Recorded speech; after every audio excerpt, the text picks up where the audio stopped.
Welcome to the Author to Authority podcast. And today, if you have wondered how you can get more money out of your business, best use the money in your business, and create more money in your business, then you are not going to want to miss today's episode. I want to welcome Chris Miles. He's the cash flow expert and anti-financial advisor. We're going to talk about that one a bit, and is a leading authority teaching entrepreneurs and professionals how to get their money working for them today. He's an author, podcast host of the Money Ripples podcast, has been featured in U.S. News, CNN Money, Entrepreneurs on Fire, Bigger Pockets, and has a proven reputation with his company, Money Ripples, for getting his clients fast financial results. In fact, his personal clients have increased their cash flow by 300 million, that's right, with an M, in the last 13 years. Welcome to the show, Chris. Hey, I'm so excited to be on here today.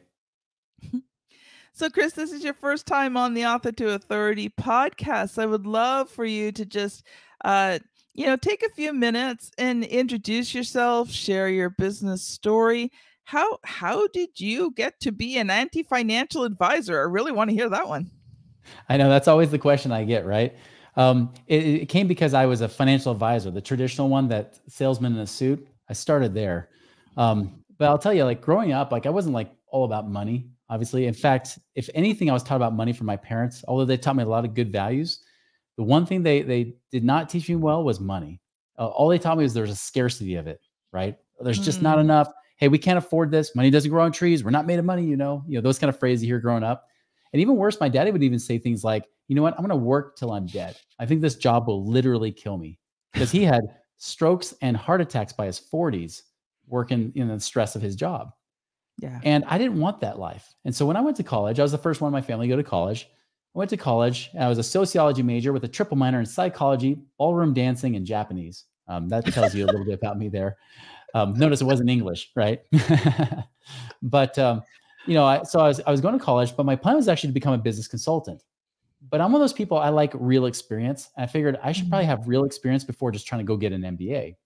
So right before I finished my bachelor's, I took a 1-year sabbatical, or what was supposed to be a 1-year sabbatical. And I figured, let's go find a business I can go start or do something with, get some experience, and I can go back and finish my degrees. Well, the first thing I found was actually becoming a financial advisor, not knowing how easy it was to get in there. There's a very low barrier of entry. I just had to not be in jail at any time and have be able to pass the test with 70%. I'm always good at taking tests. So that was easy. So that's how I became a financial advisor. Now, I actually enjoyed being my own boss, my entrepreneur, right? I was 100% commission only in that. I still worked this job on the side, but I was trying to do that at least to keep things going. But I loved having my own business, controlling my own destiny, my own time, my own freedom. Now, several years in, I remember my dad actually reached out and he said, Chris, when are you going to become my financial advisor? Never thought he would ask me that, because he was the guy that never told you about his money, didn't want you to know anything. He didn't want you to rip him off. He was always scared that everybody would try to take money away from him. Yes. So we sit down, we look at his numbers, and in the first time ever I've seen his numbers, and I realized he'd been stuffing money in his 401k, his retirement plan, like he should be. He had paid off all his debt early. He was totally debt-free, including his mortgage. Very proud of that. He was basically the guy that Dave Ramsey would look up to, right? And so when I look at it, I said, well, Dad, here's the deal. You're 61 years old. If you want to retire today, you better hope you die in 5 years, because that's exactly how much time you have before your money runs out. Okay, Chris, I don't want to hear that. What do I do? I don't know. You did everything right. According to what I teach, you did everything. I can't tell you to do anything else. Yeah, you can go in these mutual funds with me and this and that, but if the stock market goes down, you lose your money. You could cash out money from your mortgage, but you can't throw that in the stock market. That's illegal. And I wouldn't have you do it anyways, because you might not make enough money in the market. And I'm glad I didn't, because the Great Recession was only a few years away from that time. So we're in between Y2K and the Great Recession. And so I was like, I don't know what to do for you. And it bugged the heck out of me, because he was part of the inspiration why I went to financial advising in the first place, because those words about him dying working rung in my head. I said, if I can give him 1 or 2 years of his life back, that would be worth it. And here I am sitting with him, and I can't do that. Yeah. So of course, when the student's ready, the teacher appears. It's bugging me, of course. And then, one of my friends who I trained to be a financial advisor, he left to go do real estate investing.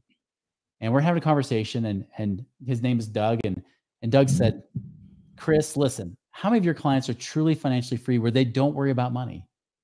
And he had me there because when he said, don't worry about money, well, that was nobody. I said, well, none. They all worry about money. Even the retired ones worry that they'll run out of money too soon. Good job, Chris. Way to help no one. How about this? How many of you guys as financial advisors are financially free, not off the commissions you're earning, but actually doing these investments? Because if anybody ever has it figured out, it should be you. And as I thought, there's over 100 people in my office, but I was remembering there's people working there since the late 1970s, still couldn't retire. I said, none. Yeah. He said, there's your problem. And that led me down a path to the point where eventually I had to make a choice. Either I had an integrity crisis. Either I keep doing what I'm doing in my profession and make money, or I keep my integrity intact and leave. I chose the latter. I left. I said, I'll never teach about money again. I'll just do mortgages and teach ballroom dancing, right? Well, I was doing that, but of course I wanted to know how guys like my friend were able to do those things with real estate to be able to retire in their 20s and 30s. So I started following that same path where I myself was actually able to be work optional. I could retire. It covered all my bills with my income made from the investments. I was able to do that when I was 28 years old, almost 29.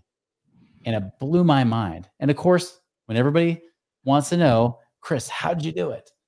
That's when they would ask me. And at first I just told them like, well, Chris, what are you doing? I'm like, I sell drugs.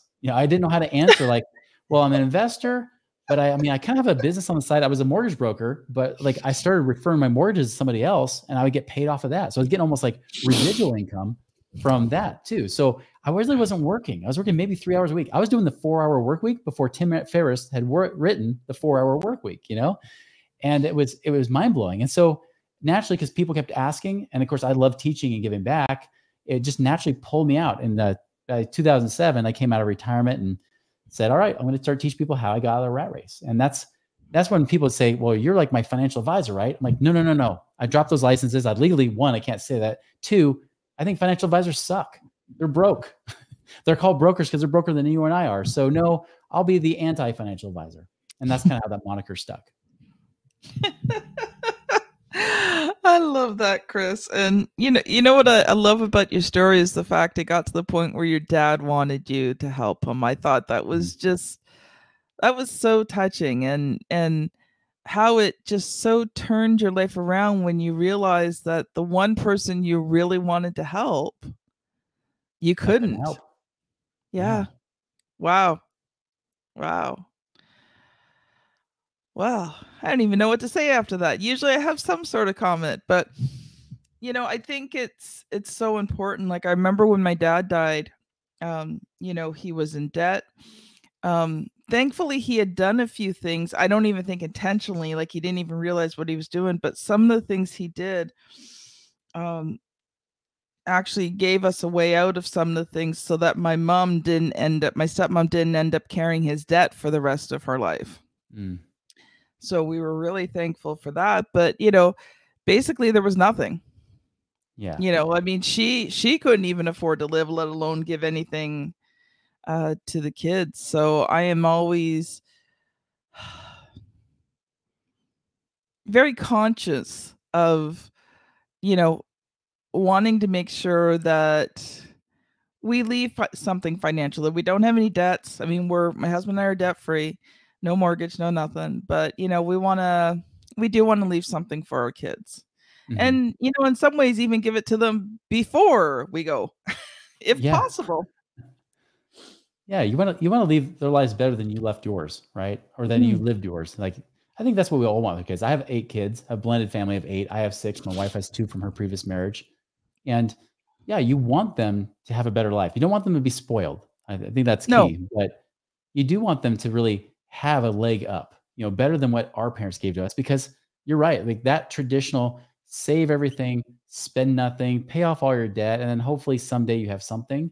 It just hasn't worked really. It really has been a disservice. That's why a lot of times like people want me to go on the Ramsey show and confront Dave Ramsey. They're like, you need to get on there, because some of our best clients are actually Dave Ramsey poster children. They're the people that went and they're just like my dad. They paid off their debt. They've been stuffing their money in mutual funds. And they're saying, wait, I'm debt free, but I'm still not free. I'm not at the point where I can quit working, right? I don't have Yeah. enough saved up to do that. He never taught me how to really build wealth. And that's the thing. It's like he does great for people that are spendaholics. He does great for people that need that basic entry level education, And but get he's out of not here debt. for teaching you how to do wealth, because he won't teach you the things that he did to create wealth, which is ironic because he actually doesn't like investing in mutual funds. He loves business first. That's his number one investment. And then real estate second. And he even talks about how he has, $700 million portfolio of real estate, but he never tells people go buy real estate. He's like, no, go gamble it in these mutual funds and hopefully you'll have enough in your 401k. No, you won't. Like, that's already been proven. Fidelity has 45 million account holders. Of those 45 million, only 750,000, and they're all Gen X and baby boomers, other than the 0.9% millennial. But of that, only 1.5% have $1 million or more. And if you follow traditional advice of what financial advisors recommend, you should only pull off 3%. So if you happen to have $1 million, if you're the top 1.5% of people saving right now, you have over $1 million, you live on 3%, that's 30,000 a year. That's below the poverty line. You're living as a broke millionaire, which is why of that 1.5%, 35% in another study said that they think it will be a miracle that they'll ever be able to retire. A miracle. Not even like, I hope to. It's like, I don't think I'll be able to at all. That's sad. That should tell you something. That should tell you that really less than 1% of the population believes that they even have a chance of some sort of financial freedom. That has got to change. Even with those numbers, I think the only way you would have a hope of retiring is if you were debt free and you'd lived incredibly simply. I think, it wouldn't be a great life. You might be able to live if that was your situation, but most people are in debt. They have mortgages. Oh, it's bad. So yeah, and I think, getting out of the debt is the first one. I mean, okay, there's two different types of debts, and I'm sure there's the debt that builds wealth. There's debt that you take on temporarily while you're building wealth, right? Yeah. But then there's the debt that just sucks the life out of you. Consumer debt. Yeah. Yeah. Exactly. Yeah. You're right. Yeah, absolutely. Like there's it's like it's funny because a lot of people say, in the Bible they say be debt free. Well, why would Jesus talk about there's stewards in the Bible, the parable of the talents? There's the three servants that went out and borrowed money from the master. Two of them came back, made more with it. They were wise. They used their debt wisely, right? The money that they borrowed from the master, they used it wisely, made more with it. The guy that was a Dave Ramsey fan, he was the one that said, I got the one. I don't want to lose it. So I'm going to bury it. I'm going to still pay off my debt. But I'm not going to do anything with it. That steward is the one that lost it. That was taken away and given to the guy that made 10, right? That's an important lesson, because if you're going to use debt, and I say with a big if you're going to use debt, you better dang well use it for something that's real. Don't go buy crypto and Bitcoin and things like that. Don't go put in the stock market, which is illegal anyways. You can't borrow money to put in the stock market, although they won't stop you. You do sign disclosures say that you're not borrowing money, because they don't want to repeat the Great Depression where people lost all the money in the market and couldn't pay the banks back. But the other thing too is that, if I am going to use debt, like for example, if I borrow money, I'm going to make sure I put it into a real asset like real estate. People say, well, I don't want to go into more debt. Well, it's not. My balance sheet stays the same. I just have to move the equity from one place into another. I still have the balance sheet being the same, but now I have more leverage. My assets grow faster, and I'm actually technically, from an accounting perspective, debt free. I'm not liability free, but I'm debt free. And especially if I'm profitable, that's the key. If you're ever going to use debt, make sure it's profitable, whatever you put it in. That's even true for business, for you that are business owners, especially if you're looking at a book and you're like, maybe I have to, borrow money to get this started to really launch it. I mean, I remember, I didn't say this to you before I went on the air, but I actually helped one book become a New York Times bestseller years ago with a book called Killing Sacred Cows by one of my old partners. He spent $1.2 million trying to promote it to get to be a New York Times bestseller. He didn't get number one because, unfortunately, the last Twilight book came out that same week. So he definitely didn't get number one overall, but he did get number one in business, and it was tough. I mean, he was actually borrowing money to do that. The crazy thing is, it didn't pay off immediately. It took 2 years before we finally started to see our actual return on our investment. Yeah. But it was a long time. And you got to be careful, because if you can't finance that debt in the meantime, that's risky. And that's the same thing with business. Like, I would never use debt on anything unless I know for a fact I can create a bigger return. When I got my first SBA loan, it's $25,000. The payment was $130 a month. Now, if I'm a business owner, if I can't make $130 a month with 25 grand, I shouldn't be in business, right? That's where it comes back to stewardship. But obviously I made thousands a month from that, was able to easily pay off the SBA loan anytime I wanted because of it, and that's the difference. There's a difference between stewardship and there's a difference between being a spender, right? Yeah. And stewardship is even beyond being a saver. Savers never become free because they can never save enough. They can never pay off their debt fast enough. They always feel like even paying a bill is painful for them, right? Stewards realize that money is easy. It comes in, it goes out. There's a flow of money, but you're always looking for ways to increase it, always to multiply it, and also bless more lives with that money that you're given. Yeah. Wow. Yeah, I couldn't agree with you more. Yeah. Do you know what? Today's just one of those days. Usually I have some sort of pithy comment or today it's just like, that's good stuff. That's good stuff, Chris. Chris, I know it's pretty rare I have a host that's speechless. That's great. I love that. Well, okay. So I do have something to admit to you. Our daughter left the nest this morning. Well, actually early this afternoon, for the second time. It's not her first time, but I'm finding this one harder than the first time she left. The first time she left, it was like, yes, empty nest. And now it's kind of like, I'm really going to miss her. She's gotten a little bit better with age, like I'm just starting to like her again after those horrible teenage years. Chris, I know of my 8 kids, 6 of them are teenagers right now. One's already out of the house, but yeah, we have a situation because we come from, we have, of course, split families with divorce and stuff. Every other weekend we empty nest. Man, we love those weekends. It's so much quieter, but at the same time, it doesn't take long where we're like, okay, when are they going to come back now? Well, at least come visit us, Yeah, it gets too quiet. It's funny. My husband and I have been married 32 years. And, wow. Sometimes like when our daughter's not here, we just sit and we don't talk. Like, and we've been married for so long. It's not that we don't have anything to say, but we've said a lot of it already. And, there's only so many times you can repeat the same stories over and over again. And sometimes we just sit there quietly, each working on our own thing. And we're perfectly okay. We're not unhappy. But, when you have somebody else in the house, there's more conversation going. Sometimes our house is just quiet and our daughter will come home and she's like, don't you guys talk to each other? Yeah, we need to. Yeah, I'm naturally introverted, so I love those moments. My wife is the opposite. And she doesn't care how many times she's told me the story. She'll tell it one more time. I used to be like that. But, after 32 years, you grow, you develop in your relationship and, you become a whole lot more secure in things. So I don't need to talk all the time. I just talk when I want to. Exactly. So, Chris, I know you've come prepared. You've already opened up the door a little bit, but I would love for you to just teach what you've prepared for us today, and then we'll talk about it a little bit more.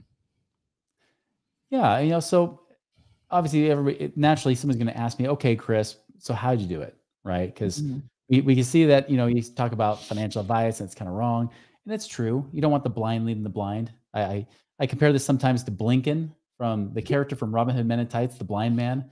He's up on the watchtower, and they're like, Blinken, what are you doing up there? I'm guessing no one's coming.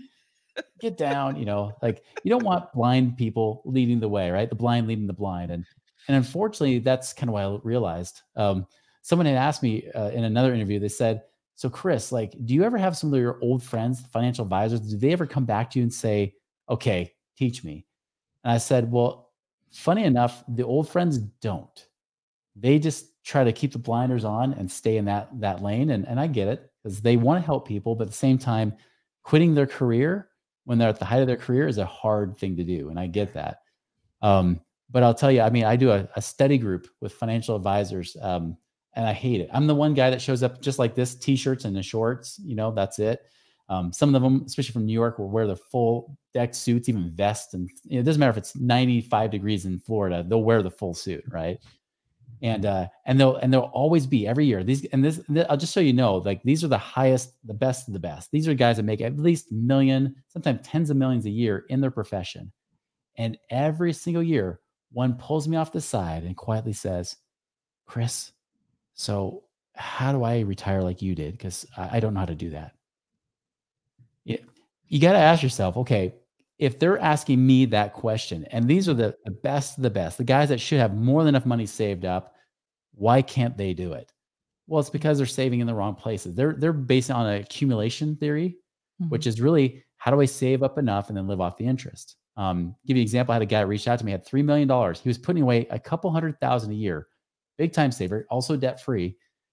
And he's like, yeah, I went to my financial advisor and he said, okay, you're 52. You got 3 million saved up. And he just said, he's like, I just want the ability to live on $500,000 a year. Not that I need it. I just want that pretty much like the freedom to do whatever I want when, based on whenever I feel like, right? Like really just have that full freedom. Well, the guy says, well, if you want $500,000 a year, you're going to have to keep saving up for at least the next 13 years. And then maybe by the time you're 65, you'll do it. Again, $3 million saved up, even at that point, packing away a couple $100,000 a year. And he's told, yeah, just kind of keep doing it for another 13 years and then you'll be free. Well, I told him, I said, listen, you got $3 million. If instead of just trying to accumulate money and then live on 3%, and actually I told him, I said, by the way, his calculations are off, most likely with the way that the investment returns really are and what you're actually going to be pulling off, and inflation, because he wasn't factoring in inflation. If you factor in inflation, you might have to wait till you're almost 70. Yeah. And you're still like in the top fraction of a percent of savers right now. And I said, but you could, instead of focus on accumulation, focus on passive income, focus on income, because that's ultimately what we all want, right? Even when you pay off debt, it's just less income you have to use to pay bills, right? So it's like freeing up cash flow. It's like income when you don't have a debt payment. Same thing here. I said, but if you want $500,000 a year, well, basically, if you make 10%, you just need to have $5 million. I said, well, what you can do is, even this 3 million right now, we can actually, even at 10%, that's conservative for our clients. 10%, that's 300,000 a year. We can get you at 300,000 in today's dollars before inflation, and do that right now. And if you take that money, say that you take that 200,000 you're saving plus the 300,000 you made this year, that's 500,000. Now the next year you have another 50,000 a year coming in, right? Before you know it, in about 3 to 4 years, you'll have your 500,000 a year goal. He's like, that sounds a lot better than working until I'm 65 or 70. And I say, absolutely. That's the difference. I had another client from California, same thing. He just retired from the military, had $1 million in his account.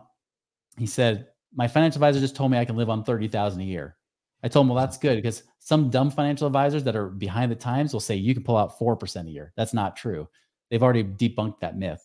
You don't make enough money in retirement to do that, and still keep not running out of money.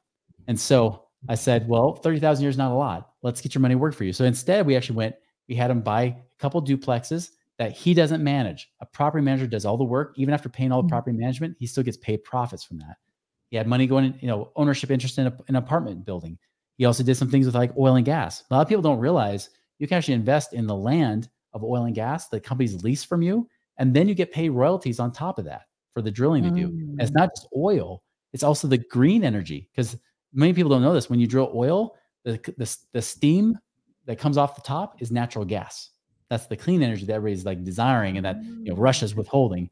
Well, we can actually give it to Ukraine, right? We can actually help them do that. So that kind of stuff, you can actually double dip. You can get paid rent and get paid royalties on doing that kind of stuff. And so he did that. His 30,000 a year that he's supposed to be making is now 130,000 a year. Same money, just working harder. That's the difference. Is you don't have to have millions and millions of dollars saved up. You don't even have to be debt free sometimes, although that helps. But if you have more money coming in than what's going out in your expenses, and whatever those expenses are, I mean, I probably say our average client, the goal is always like 10,000 a month is like the magic number now. Some of them are like 20,000 or 30,000 a month if they're like dentists or something, but 10,000 a month, it's actually not as hard as people think. It can be done. It just requires you to do it differently and essentially fire your financial advisor, because unfortunately they legally, and they admit this, they legally cannot even recommend doing anything, even if they know it works. They can't recommend anything outside of mutual funds. If they do, they lose their licenses. That's where I was at one point. That's why I dropped those licenses in 2005, because I said, no, I can't keep teaching this just because they don't give me a license to make money. They give me a license to sell. It's not even to help you make money. It's just to sell you stuff. If you look at all the education, everything from how you put money away comes from the financial institutions that hire the financial advisors to then teach you, right? Everything comes from the banks and the financial institutions. Even how we pay off our debt comes from the banks. The banks are in tons of debt, right? They leverage debt all the time. That's why they take your money in the savings account. You've never seen a bank call you up and say, you know what? I watched the Dave Ramsey show recently, and I just hate the fact that I have debt to you. You have a savings account with me, so I'm going to pay all that money back. Even though you've had it with me for 30 years, I'm going to pay you back that money because you know how much interest that's going to be when it compounds against me over your lifetime? It's horrible. So take your money back. You'll never see a bank do that, right? Because the banks know how to be wise stewards of their money and they use it to their benefit. The key is, instead of having the banks tell you the rules that they want you to follow, turn the tables around and instead use the same rules the banks have used to be able to create a lot of wealth. That's how you can create freedom. That's how you can create actual, real, tangible freedom with actual income coming in. That is wonderful, Chris. We have about 5 minutes left. I want to just shift gears slightly because we have a lot of consultants, professionals, speakers, thought leaders, entrepreneurs who listen to the show. How can they, within their business, find that more cash or use the cash in their business to build more business or get more sales or, create more money? I'm going to recommend 2 books, both by the same author. The author's Mike Michalowicz. The first one's Profit First, because in business, the one thing I've learned is that profit is the key to your freedom. The one thing I know about entrepreneurs, that most entrepreneurs are just in the bigger rat race. I have a lot of friends that make millions of dollars. Some of them even transact real estate. Yet, if their business were to shut down, they'd be just as broke as every other American. Then the main reason is because they have no passive income, right? And the thing is that because they always, quote unquote, reinvested their profits back in their business. I'm not against reinvesting your business because I think your business is the number one investment, especially early on when you get it started. But if you're always reinvesting 100% of your money back in your business, 1, your spouse is going to hate you because they're going to say you have a very expensive hobby. And then 2, what's going to happen is that you never actually have any freedom for yourself and your family. You get stuck in a job within your business. You don't want that. And so make sure you pull out profits. So Profit First is a great book to learn how to do that, to build out your profits first and then figure out your expenses in the business. And then 2, the next book that actually changed my business was also written by Mike Michalowicz, called The Pumpkin Plan. Have you ever seen on the news the prize winning pumpkins are just massively, like, out of your imagination, humongous, yes. Right? He actually talks about the process of how those are found. They're a very specific breed of pumpkin coming from Nova Scotia. You might pay up to $100,000 just to get the seeds. Is that where you are, Nova Scotia? Yeah. Oh, no way. Cool. Funny. Yeah. So apparently you guys have got big pumpkins out there, but or at least that's where the heirloom ones are. So anyways, but yeah, they buy sometimes $100,000 just to get the seeds of these pumpkins, to plant them and to grow them. And as they grow them, and if you ever grown pumpkins before, like we're growing them in our yard right now, like they start growing on the vine, you get multiple pumpkins, you start cutting off the smallest ones, leaving just the vine feeding one big one. And I did that in my business. The biggest thing I did was learning how to focus and hone in. I looked at the Pareto's principle of what's the top 20% of my clientele, right? Who are the people I love working with? In fact, I even did it one step further. I did what's my top 20% of my top 20%. So what's really my top 44? Say that again. My top 4%, that gives me 96% of my business.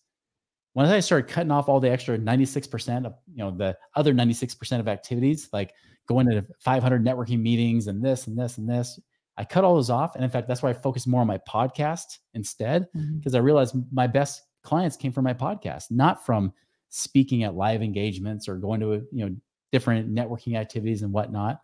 It was there. So I cut everything off, cut off all my hours of work from like 50 hours a week down to like 10.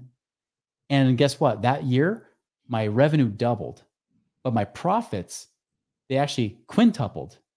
Nice. So I had way more profit, way more take-home pay than I've ever had in my business just doing that one thing. Eventually, after a few years, my business exploded, even without any employees, broke over 7 figures a year. And it's been growing ever since. Now I have employees, but it's one of those things that it leverages everything. It's in your business. It's everywhere else. So yes, invest in your business first and foremost, but don't get caught in the entrepreneur trap where you always reinvest everything back in your business where you can never get out of your business. Create profit, take that profit, just like I had to do too, put that and start using that to invest to create other streams of passive income. Here's a secret tip. You'll make more money in your business when you don't need money. When you're at a place where you know you don't need to pay bills, people will actually say yes to you more often. Versus when you're in desperation, I call it business breath. That's the part where people get stuck. And so you have that business breath, you're desperate for business. Nobody wants to do business with you. You work 10 times harder for the same results if you would just be able to relax and come from an abundant perspective and say, you know what, I don't need that crappy client, or I don't need that bad customer. In fact, this is the person I can help and I can serve. And you come from a place of power, people will say yes more often and you'll work less hours doing it. True.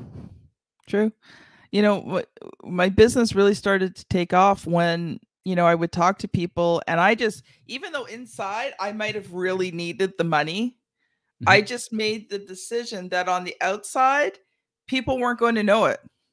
And so, you know, I do these discovery calls for people who wanted to do a book. And I'd be like, yeah, and I'd be so relaxed and I'd be chill. And you know, everything about me said, I don't care if you work with me. I mean, I got more than enough, right? There was times I didn't have more than enough, but it was like, you know what? I'm not going to pressure anybody into. And so I just gave a tremendous amount of value. And sometimes people wanted to work with me. They didn't have the money. Yeah. So I have never told anyone to ever go into debt to work with me. Yeah. Never. And you won't hear me say that. Those words do not come out of my mouth because I don't believe in it. Yeah. And so I just say to people, you know what? We got a couple of choices. You know, tell me what you can afford a month. Maybe we can get you started. I can do a bit of work with you. I can show you how you can be earning more money with your book before it's written. Obviously, we won't publish the book until, you know, you've paid the project off. But let's get started with what you can afford right now. And let's see, you know, how we can work together to increase your business so that you can afford to pay the package. It's a 0% payment plan, right? Yeah. Yeah. Or I just say to them, if they really can't, I'm like, listen, it's okay. I'm still going to be here. Yeah. You know, when things are better for you financially, or you feel you can do it. When the time's right. Yeah. You know, the other thing I'm doing now, I'm working on this year because I spent a lot of time building some stability in that into the business, is I'm launching a whole new product line for people who can't afford the done for you. There will be a done with you. So audience, yes, it is coming. And it might be here by the time you're listening to this, because we are recording this in August. It might be here by October when you're listening to this. So if it is, check the show notes because I might have something for you. You know, you brought up a great mental hack that I actually have used in business before. And I would recommend anybody who, if you've ever been at a point where you feel like you're like, yeah, but I do need the business. The great mental hack I've learned is that focus on the present moment. Because in that present moment, and I learned this from being over $1 million in debt at one point, right? Where I wasn't in debt, but then life just hit hard, you know, business started failing and things like that. And I could have gone bankrupt and I chose not to. So I said, I'll pay all the bills back if I have to. Well, in that situation, of course, you're pretty dang desperate, you know? And I remember the thing I said is, you know what, in this moment, I'm not broke. Like in this moment, I'm alive. Nobody's like hauling me off to jail. Nobody's like taking my house away. Nothing like that's happening right now in this moment. I don't need that customer or that client. Yeah. And when I come from that standpoint of like, I don't need them, but here's the key thing. Cause you can take it overboard to say, I don't need you. Cause then you might just be repelling business too. But you say, I don't need this business at all. I'm just fine right now in this very second, maybe not in the next minute, but this minute I am. And right now I'm great. And so I don't need you, but I might be able to serve you. I'm able to really help you. And if I can, let's see if I can help you and serve you that way. And that's always been the secret for me, no matter where money is. It's like, listen, like if I can serve you and help you, great. Then this is a win-win for us. This is a win for you. It's a win for me. There's a reason for exchange. When you come from that, if you have that mental standpoint, even if you're literally, you need that next deal, just get in that present moment, say, I don't need this business. Like, I'm okay for this minute Yeah. right now, this hour, I'm okay. I don't need the business, but I might be able to help you. And I think that's where the power comes from. Wow. Well, guess what, Chris? We are at the end. We've hit our time limit for today. So you've got about 30 seconds to a minute to let us know, how can people connect with you? I'm doing faster than that. So you can just go to moneyripples.com. Just go to our website. We actually have a cool passive income calculator you can try out, see if you can create any passive income in the next 12 months. So check that out. And then you can follow our podcast, the Money Ripples podcast, on iTunes or YouTube. That is awesome. Thank you so much.